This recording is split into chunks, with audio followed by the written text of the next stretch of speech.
Top quality और consistent performance के लिए सिर्फ सिल्वर पंप। टॉप क्वालिटी और कंसिस्टेंट परफॉर्मेंस के लिए सिर्फ सिल्वर पंप, नाम याद रखना। आपण सध्या घटनास्थळावरती आहोत आणि आपण या ठिकाणी बघू शकतो दृश्य किती भीषण आहेत।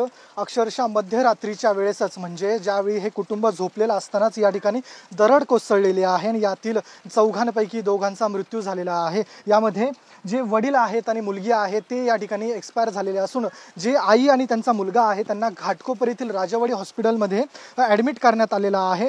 शालू मिश्रा ही 19 वर्षीय मुलगी आहे, तसेच सुरेश मिश्रा हे 50 वर्षीय तिचे वडील आहेत। त्यांचा या घटनेमध्ये दुर्दैवी मृत्यू झालेला आहे। खरं तर हा विक्रोळीचा पार्क साइट एरिया आहे आणि या ठिकाणी आपण बघू शकतो संपूर्ण जे घरं आहे त्या घरांची रचना ही पूर्ण डोंगरावरती दिसून येत आहे आणि या ठिकाणी धक्कादायक घटना घडून आलेली आहे। खरं तर आज रात्रभर मुंबईसह उपनगरामध्ये जोरदार पाऊस सुरू होता। जवळपास 400 मिलीमीटरहून अधिकचा पावसाची नोंद या ठिकाणी झालेली आहे। हवामान विभागाने मुंबईला रेड अलर्ट दिलेला आहे। अशातच रात्रभर जो मुसळधार पाऊस कोसळत होता त्यामध्ये ही दुर्दैवी घटना घडलेली असून जवळपास एका कुटुंबावरती आज जन्माष्टमी आहे आणि याच दिवशी हे विरजण कोसळल्याचं आपल्याला पाहायला मिळतंय। जे मुलगा आहे 20 वर्षीय आणि त्याची आई आहे 45 वर्षीय, त्यांना राजेवाडी हॉस्पिटलमध्ये ॲडमिट करण्यात आलेलं असून त्यांची प्रकृती स्थिर असल्याची माहिती सध्या डॉक्टरांकडून मिळते। तसेच दुसरीकडे हा जो आजूबाजूचे जे घरं आहेत ते BMCने तात्काळ खाली करण्याचे आदेश दिलेले होते। रात्री 1च्या सुमारास ही घटना घडलेली होती आणि जवळपास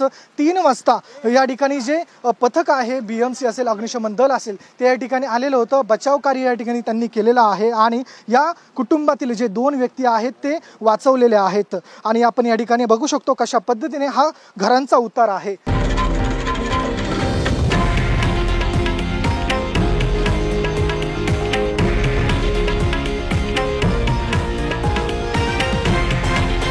हे आहे देशातील नंबर 1 न्यूज नेटवर्क आणि आपण पाहत आहात TV9 मराठी, एकमेव।